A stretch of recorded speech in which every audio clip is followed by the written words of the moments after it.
Ashely Lewis, and this is my testimony, and I hope that if you're watching this, I hope that this helps you find Jesus,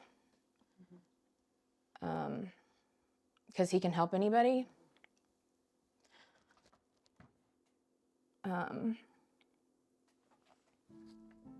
My parents divorced when I was 5.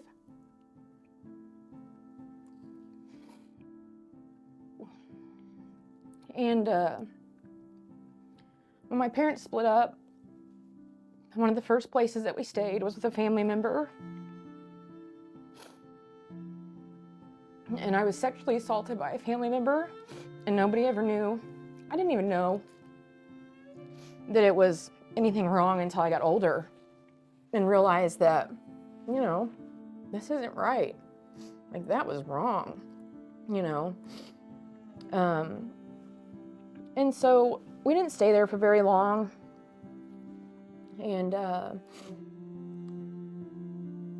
my mom, through the years of my life, was in several different relationships. Through that time, I was made to grow up really quickly, and I had to take care of my siblings, my 2 brothers. One of the guys that she was with dealt drugs. When I was probably 6 or 7, I was in a vehicle, and we were in an active police chase at one time, and we actually got away. That's how good he was at getting away from the cops. You know, that's the kind of environment I was in.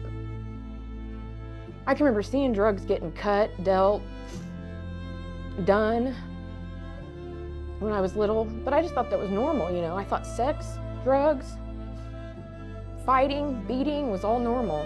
So I didn't really think about it. You know, I thought it was normal that I lived in a house that had plywood floors and rats that were as big as cats. And that was just my life. And before my parents divorced, I was really close with my dad. I was always a daddy's girl. And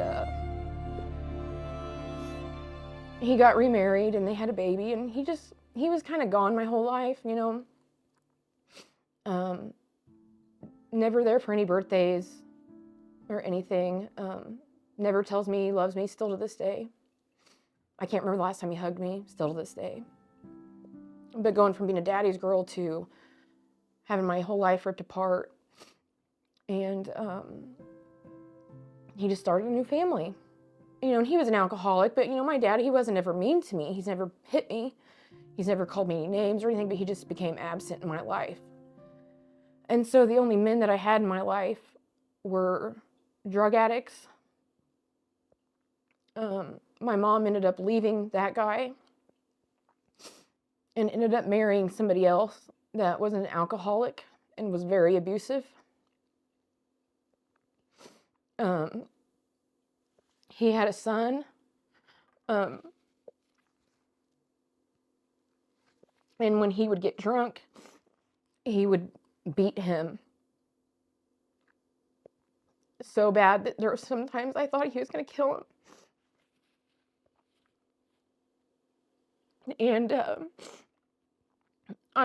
he never touched me, but I was always afraid almost every night that he was going to do something to me, because he would make sexual comments to me when nobody else was around, or about my menstrual cycle or my chest, but he never touched me. But it was just hard to live that way as a teenager.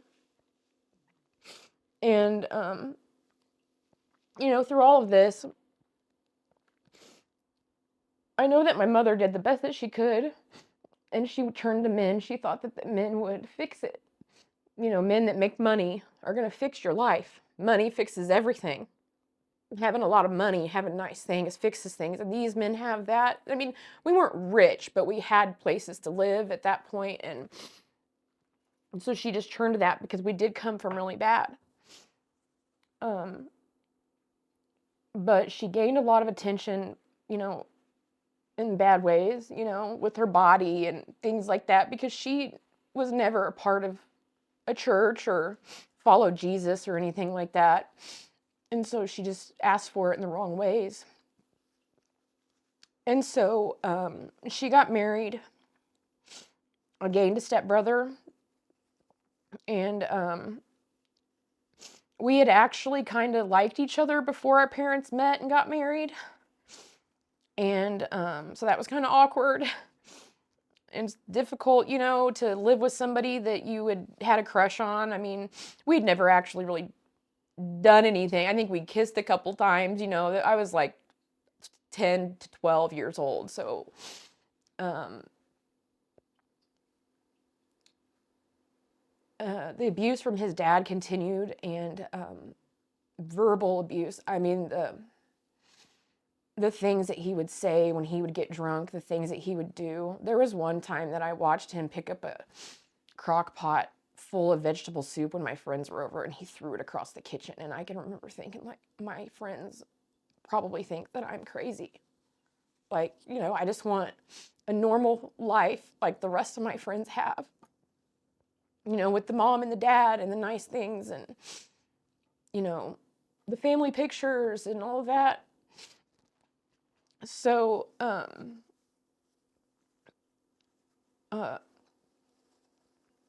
October 27th of 99, my stepbrother committed suicide with a self-inflicted gunshot wound. He was 14. I was the last person to be with him. I was in the house when it happened. Unknowingly, I never saw him because I ended up leaving before we even knew. Because we lived in a really big house. And so he was like on the complete other side of the house. But I was really young and I didn't really pay attention to a lot of detail then. So, that was really hard to deal with because I blamed myself. I can remember thinking, like, why didn't I see something? Why didn't I, I should have been nicer to him, because we'd argue and fight. And I'd call him names, and he'd call me names. And so, we slowly pick things back up. We move out of that house, and the abuse really turned on my two little brothers after that. I can remember watching him beat my little brother so hard one time with a spatula that it made his skin bleed on his bottom. He beat me over the head with a beer bottle one time because I stepped in the middle between him and my mother because he was going to hit my mom, and I stepped in the middle of it, and he picked up his beer. He had a 6-pack sitting right here, and he just picked it up, and he just, full, not even open, just wham. And it's kind of a running joke. Actually, now we can laugh about it a little bit because I didn't even pass out. I'm kind of hard-headed, I guess. And at that point, the sheriff, or the chief of police at the time, was Dave Wyman. He's passed away now, but I really think if it wasn't for him, and I know now God stepping in and making my mom leave him, that things would have been a lot worse. Because it was just getting so bad. The drinking was terrible. After my brother passed away, the drinking just got so bad, and he would urinate all over the place, and you couldn't do anything. I mean, you were afraid to even like walk around the house because he's so bad. So we went and lived with my aunt for a while. I don't remember the time frame because my mind is really blocked out. A lot of stuff, a lot of details are gone due to my trauma. So it's hard to remember dates and times and things like that. My stepdad, he tried to kill himself, and he failed. But we stayed gone. But then my mom divorced him, and things kind of got a little worse then because she really started going to the bars, going to parties, just doing a lot of things that really hurt me. Like, at that time I was a teenager in high school, and I lived in a small town, and in my bringing up, that was what I was supposed to be doing. You know, I wanted to go out to the parties and the bonfires and be drinking beer and smoking cigarettes, which I was doing anyways. But so it was about this time that I started becoming very sexually active, like very sexually active. It's really surprising now as a nurse, knowing how easy it is to get pregnant, how I did not. Again, I thank God for that, because I know he was working in my life when I didn't even know him, because I was having sex like 2 or 3 times a day. Every day, I would sneak around and do it in the shed out back, in the yard out back, in other people's backyards, in the backs of cars, in the school parking lot. Multiple people, you know, I was doing this stuff with. And I was in 7th grade. And nobody cared. I was snorting pills, smoking cigarettes, drinking, and I met my first husband about that time. I was a freshman in high school, and I met him, and he was a senior. And I'd known him, and he'd known me. We'd grown up in the same town. And we were pretty good at first. You know, we were young, and we drank together, ran around. I mean, it was a good time. It was just country life, you know, normal, small town, what you picture in all the country songs. You know, we had a Jeep, we ran around, we went mudding, we did everything. But I was 16, and I was living with this person, and drinking and going to parties, passing out in ditches, throwing up so hard that, I mean, I know I had alcohol poisoning a few times. Like, I probably should have been hospitalized, you know, just chugging bottles of tequila, just chugging it. And just, you know, looking back now, it's just like I was just trying to drown away all the pain from my dad not being there, and every man in my life just was terrible to me. And so I sought, looking back now, I know that I was seeking some kind of love from a man that had been absent my entire life. And we were together for a long time. We met, it was 2001, 2002 when we met. And we were together until 2015. We had 3 kids. We got married. We're now divorced. We had a pretty nasty divorce, you know, but we've gone our separate ways, and that's, you know, I've forgiven him for everything that he's done. He never really did me. He himself, I've done a lot of praying and things over my ex-husband, and I really don't think that he would have done some of the things that he had done to me if there wasn't pressure from other people. So, anyways, so we got divorced, and I really kind of went crazy at that point. You know, I felt really controlled in my first marriage, and I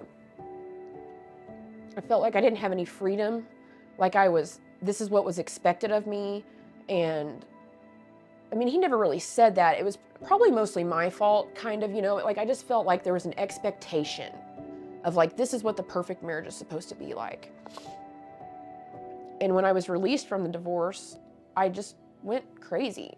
I dated people I never should have dated. I did things I never should have done. I started using drugs again. I started drinking again.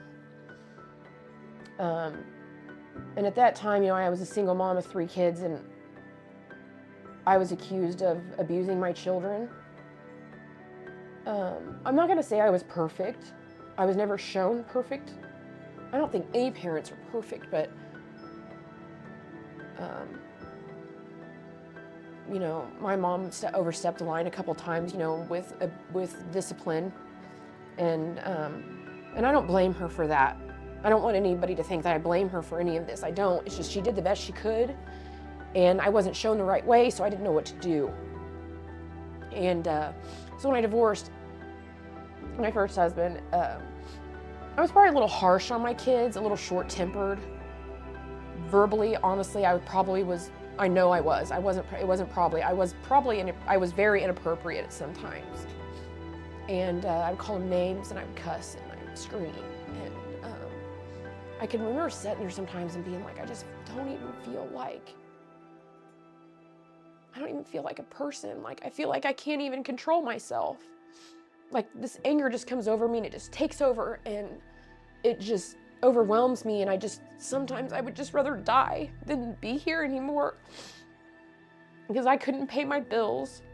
I was in debt from the custody battle and paying lawyers and stuff with my ex-husband, and I dated some people I shouldn't have and was still partying. I was dating a guy that was in a biker club, and I was in some dangerous situations some really dangerous situations. I probably could have been killed a couple times. And about that time, I found out that my cousin had cancer.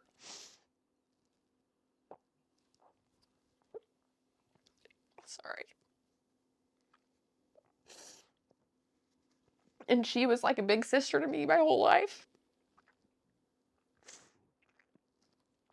I always looked up to her and her sisters.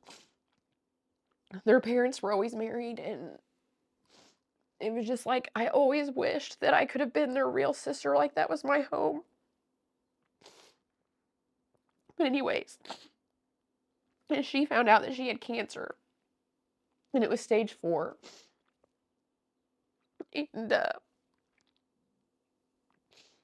And she came to me, she called me at work, and she said, I started going to this church in Cameron. You're probably going to think it's kind of weird because they speak in tongues. And I want you to go because they're going to have a prayer service for me tonight. And I said, I don't like Bible thumpers, Rachel. I'm not going to any church. That's exactly what I told her. I said, I don't like that kind of stuff. And it's weird. And, you really think that's going to fix you? Like them praying over you and laying hands on you, you think that's really going to fix it? And she's like, please just do it for me. Just please come, bring the kids, and we'll all get pizza before and we'll all go. And I was like, okay. It was kind of more like, because they were going to order pizza and I didn't have to cook.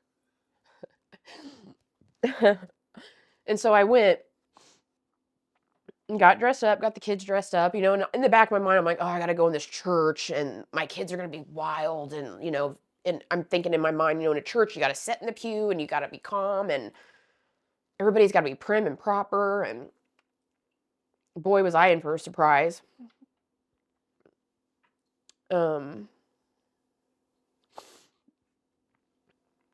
At this time, I was actually engaged to somebody. A very bad relationship. Extremely bad. Had no business being in that relationship. But it was security. I just had somebody to be there. I was engaged. I walked into that church with a $15,000 ring on my hand, and I felt like, I loved wearing that ring, because it was expensive. But I knew it was wrong in the back of my mind. And I walk into this church and I go through the doors into the sanctuary and I look over and I see this guy sitting there. And I just was like, it just took me back. And I didn't even talk to him. It's just like this feeling I had in my body. It was like I just had known him my whole life, but I'd never even seen this person. And so I just, focused on my cousin that whole night and saw people getting prayed for, hands being laid on them the first time in my life. People speaking in tongues for the first time in my life. I was pretty shocked for the first time, but now that I understand it, it's amazing, because I mean, they were truly, really trying to help my cousin because she was really sick, you know. And so this guy, this mystery guy, I didn't know his name, comes up to my son at the end of the church session. And he was the drummer at the church. And I was like, that's kind of cool. You know, I wonder what he drives, you know, because that's how I was. He didn't drive a cool car, I'll just tell you that. Mine was cooler than his. Anyway, he gave my son a drumstick, but he signed his name on it. So I knew his name. I got out to the car and I looked at my cousin and I said, I don't know why, but something just told me that even though I don't know him, I'm going to marry that person and we're supposed to be together forever. I said, I know that's really weird. Like, I'm tripping here. Like, this is crazy. And less than 24 hours later, I broke off my engagement. And which was another whole set of issues because he kind of went ballistic and I had to get a restraining order on him, and he started stalking me and threatening me. But I was just like, man, I want to go back to that place. Like, I just felt like no judgment, and I just felt something I'd never felt in my entire life. Like, just watching all those people pray over my cousin, I just was like, it felt so good. And, you know, and a little bit of it was, maybe a lot, I don't know. Other people that were there can remember and tell you about it, but I kind of wanted to go back to meet this person.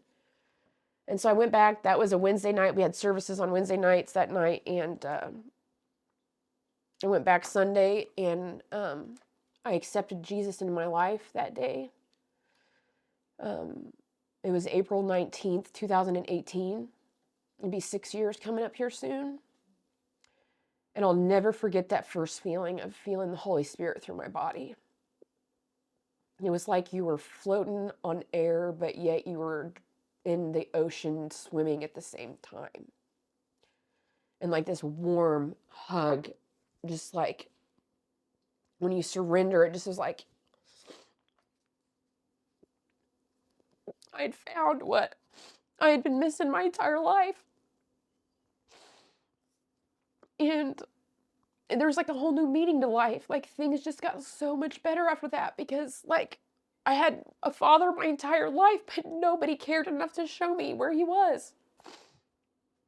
And, you know, it wasn't cool to be a Christian, you know, in Hamilton, Missouri. Like, you go to church, you know, it just wasn't a cool thing. So I just never knew, you know, but like I found this new life, and we actually I started seeing this person, you know, and quickly we got married 77 days later in that same church. We had a son about a year and a half later after that. He adopted my other children. And it just changed my life going to church. I mean, yeah, the reason I went was terrible. And I always tell everybody, you know, Rachel's cancer is what brought me to Passion.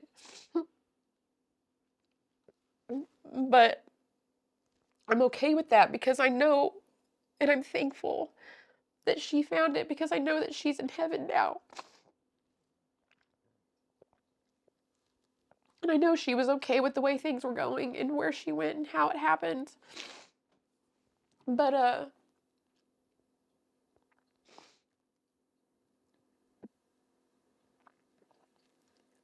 since that day, you know, people think that, like, you know, when you become a Christian and you get saved, that you think things are going to be so easy. And my life was terrible. And I'm sure there's people that have worse things that have happened. I know there is. But when I became a Christian, the devil came after me with, like, speed. And I have done nothing but fight the devil since the day I accepted Jesus into my life. And I know that it's because I have a story to tell and I can help people come to the Lord.